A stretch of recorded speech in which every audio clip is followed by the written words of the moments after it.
This week, The Walking Dead Daryl Dixon sets the stage for next week's season finale with Contrabando, a slow-burning hour of love, guilt, and rebellion.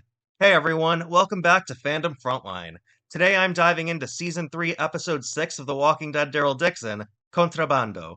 At its core, this episode splits its story between its two travelers on very different paths. Carol remains in Sola del Mar, navigating the tension between Fede's grip on the town and her deepening connection with Antonio, and Daryl, meanwhile, continues his march across Spain, now fighting for something larger than just survival. What makes this episode so striking is how both storylines mirror each other. Carol's story is about rediscovery, about allowing herself to love again, while Daryl's is about recommitment. For both of them, compassion becomes the only rebellion left in a world ruled by cruelty. Melissa McBride brings gentle humanity to Carol here. Her scenes with Antonio are tender, awkward, and real. Two people so used to loss that they almost forget how to feel warmth again. Beneath that quiet romance runs a truly haunting subplot, the fever eating at Roberto, and the discovery that Fede has been intentionally poisoning him.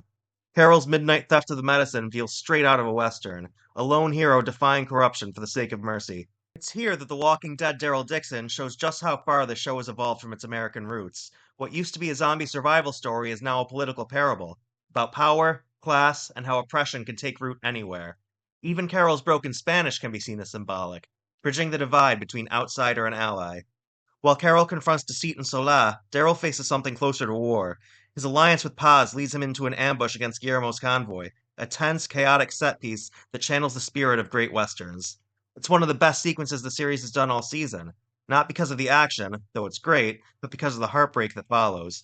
The plan falls apart, walkers are unleashed, and Justina slips through their fingers again.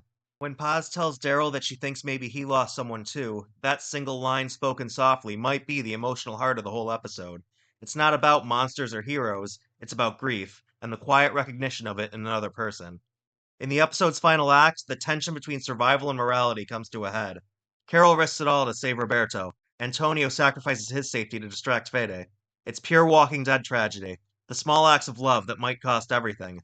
But what's remarkable is how cinematic this all feels. The direction by Daniel Percival, the golden Spanish light, the slow pull of David Sardi's score, it feels like a Western elegy.